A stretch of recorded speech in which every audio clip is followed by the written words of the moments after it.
Hello everybody, Isaac here.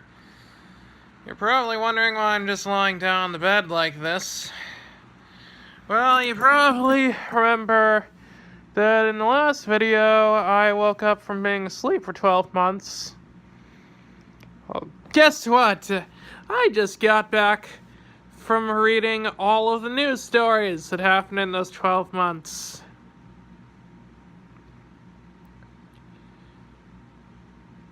Yeah, you can probably guess how well that went.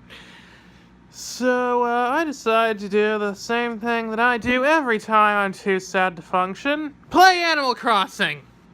Yes, Animal Crossing, the game where you leave home and move to a strange village entirely inhabited by anthropomorphic animals. Except for you. You seem to be the only human that's even implied to exist. For all we know, your parents might be animals too. In this town, you live a peaceful life of catching fish, chatting with friends, listening to relaxing acoustic guitar music, and using most of your hard-earned money to pay off your debt to your raccoon landlord for the rest of your life. Escapism! You know, maybe this all actually takes place after the humans have already destroyed their entire civilization, letting the animals rise up to rule the earth, and humans are incredibly rare species! No! Bad thoughts! This is supposed to be a happy video. I'm fine. But anyway, that might as well be the true backstory of this game, because it really doesn't have a story to speak of.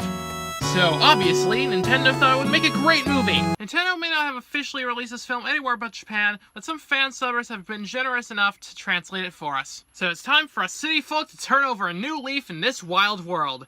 Let's review Animal Crossing, the movie. We start the film with our main character, Ai, taking a cab ride to Animal Village, where she's moving to.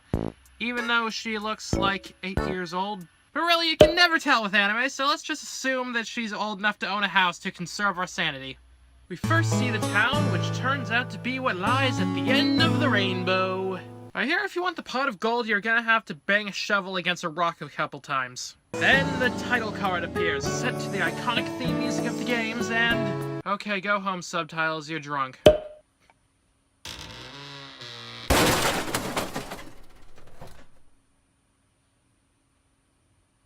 So Ai goes into the town hall in order to move in, and I feel like this is something I need to get out of the way as soon as possible. A very common criticism I hear with video game adaptations is that they don't follow very closely to the source material, but this is one of the best adaptations I've ever seen in that regard.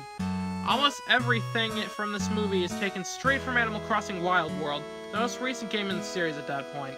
The locations, the characters, the cartoony effects that they use to show emotion, the crazy outfits people can wear, they're all exactly how they were in the games.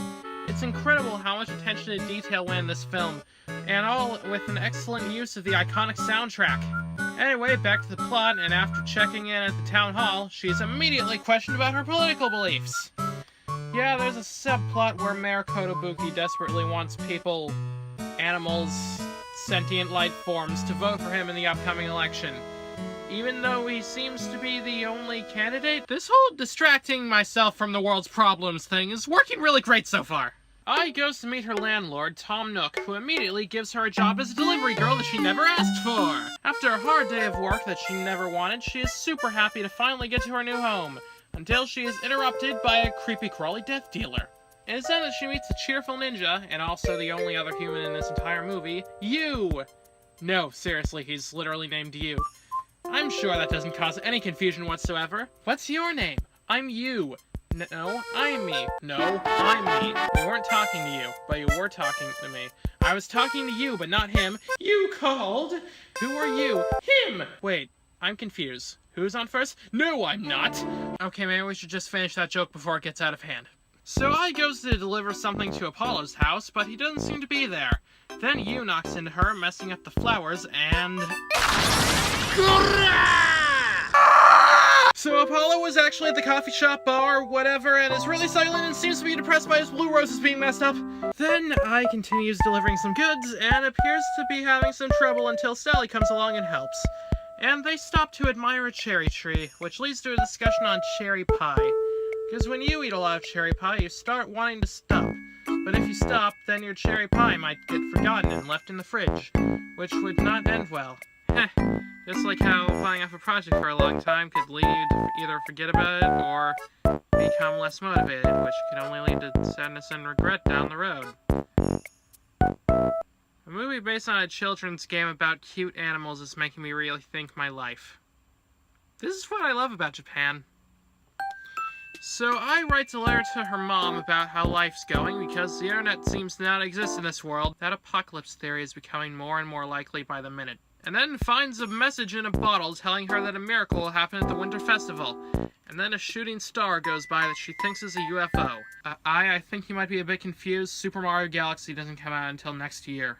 Suddenly, it's summertime! Sally talks more about her dreams of becoming a fashion designer, and Bouquet tells Sally and I about a rumor that Bianca and Apollo used to be a couple? Which, you know, makes sense. They have a lot in common.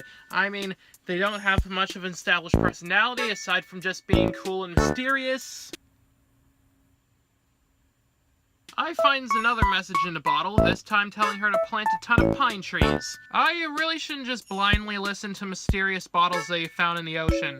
The last time I did that, it told me that this was going to make me internet famous. Right now, we're in Tucson, Arizona Park, kicking the ball around. Let's see how much seconds it'll keep up in the air. I was a naive child. Later, you and Alfonso try to find some fossils, but all they can find are ancient tributes to the dead. Apocalypse theory.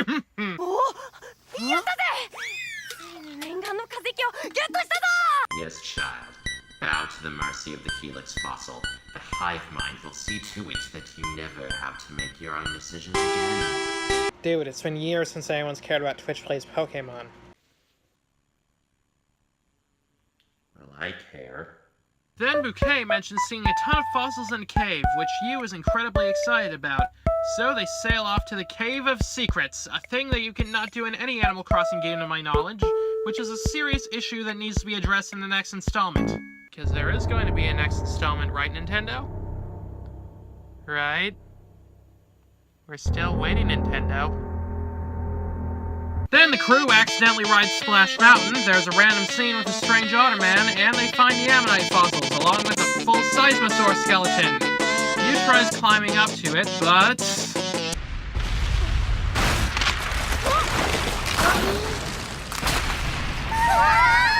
You dare enter the sacred tomb of Littlefoot?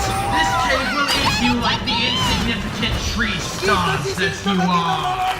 The cave collapses closed, and the movie decides we need a break from all that excitement. So, festival time! And of course, at this festival, everyone is excited to see a live performance by KK Slider.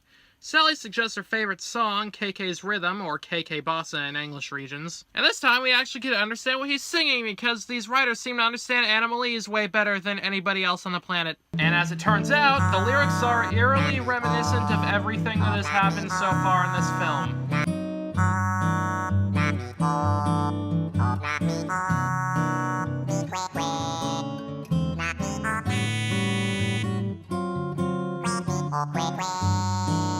That is so strangely specific. It's almost as if the writers just completely made up the lyrics and didn't even have any regards towards the original meaning of the song. This is the original meaning of the song. What? Animalese is a made-up language. They just made up the lyrics for this. Okay, Mr. Know-It-All. Well, if Animalese isn't a real language, then how do real talking animals communicate? Talking animals do not exist. They don't? Oh. Everyone starts having fun at the festival, and you and Halbert are trying to buy a golden slingshot from Red. 狙った獲物は100発100中、命中率は 100% 中代物ですぜ。100%だってすっげー。何？今日はせっかくの花火大会の日ですし、特別に1万ベルのところ。My God, Red is a phony. Golden slingshots don't guarantee a perfect shot. They only fire 3 pellets at once. False advertising. I has one last review of her mysterious bottle messages, which say that on the night of the Winter Festival, they will meet. And she writes to her mother about how she isn't quite sure what her dream is yet, but she knows what it smells like. Yeah, these metaphors really don't seem as cool when I put them into my own words. But then, of course, the worst thing that could possibly happen in Animal Crossing happens to Ai. Bouquet informs her that Sally moved away from town when she wasn't paying attention. I mean, it's always bad for the player character when these things happen.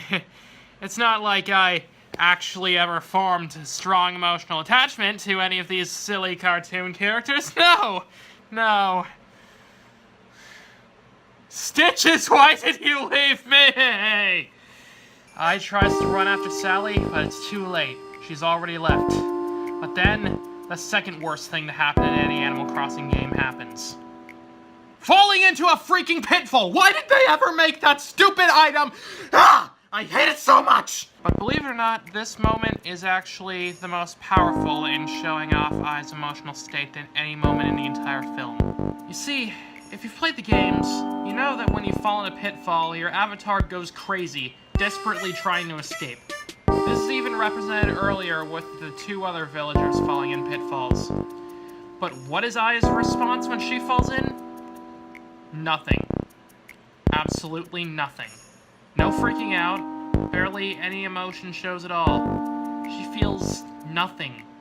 It's almost as if she's completely empty inside without her best friend in her life. And during this state of complete emotional drainage, Ai makes the most reasonable decision that anyone would in this situation. She needs a drink. Of coffee, of course. What do you think I was going to say? But at the coffee shop, KK Bossa starts playing and reminds Ai of all the good times she had with Sally. And Ai starts crying, not because of Sally moving, but because she never said anything to her when everybody else knew about it. She's worried that maybe they weren't as good friends as she thought they were. Which is definitely something I can relate to sometimes. A lot of the time. Most of the time. All the time. Hey Mom, do we have any coffee? Ai goes home and invites a random walrus into her house to eat the huge pile of rice balls she inexplicably had. Then the mail comes and Ai finds a letter from Sally explaining that she really wanted to tell Ai about her moving, but she just couldn't bear to see her reaction. Also sending along a portrait of herself, the final message to go eat her own cherry pie, and an inspirational quote. The color white is an outline for your spoon. What does that even mean? What could that possibly mean? Is that a mistranslation? It must be. What the heck? Anyway, time for the Winter Festival, where the villager with the best decorations will be the winner. Then Ai talks to the owl girl at the museum about the UFO theory, and speak of the devil, the UFO finally crashes to Earth, and out of it comes... No, not really, but it's actually an astronaut who claims that his name is Captain Olimar. While traveling through space, his ship was struck by a meteor. He must have blacked out, and he awoke on the surface of a weird planet. With so many parts lost, the skeletal hull of his beloved dolphin is a painful sight. The engine is gone. He's stranded. Wait, no, I think I might be getting my Nintendo games mixed up. But you get the idea. He needs his ship parts back so he can return to space. Seems legit. Everyone splits up, and I, Bouquet, you, and Halbert head to the Cave of Mysteries once more, and start searching with the help of Sally, who has returned for the holidays. They find a ship part on top of the Seismosaurus skeleton. The cold weather has frozen it so that it's easier to climb. It's just getting down that's the hard part.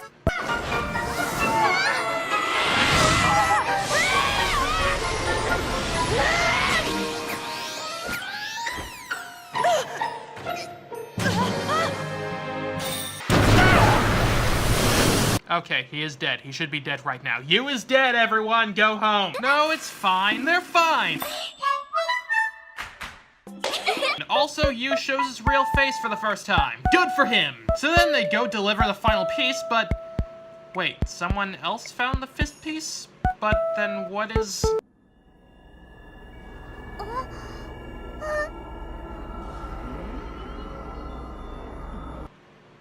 What?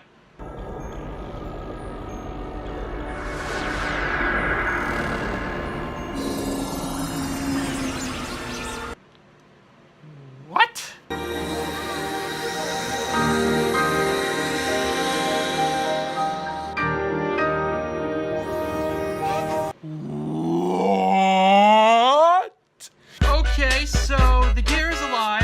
gets abducted by aliens, the gear morphs into Ai's face, dances around a bit, then goes back to space, presumably off to terrorize Chicken Little.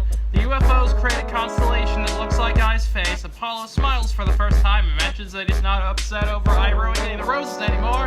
Apollo and Whitney maybe get back together after this. Ai wins the Winter Festival competition. Kotobuki won the election because he was the only one who voted. It was rigged. And, I guess we learn the true meaning of Toy Day? Which was... でも男の子って結構いい感じかも。 Sure, okay. That was the Animal Crossing movie. I guess. That was Nintendo's latest attempt at a feature film, and it was really a great movie. It perfectly captured the calm, heartwarming feeling of playing an Animal Crossing game. It even had a good message in there about working hard towards accomplishing your dreams. But that ending... that was just weird. It feels like the writers had no idea how to end their movies, so they just wrote the first thing that came out of their minds. And what came out of their minds was super random. But still, I really do recommend this movie. It really is a fun time that will cheer you up when you need it. I just wish it had an official release in the English language. Japan gets all the cool stuff. I'm Isaac Munger, and thank you for a wonderful time. Hey Mom, do we have any cherry pie?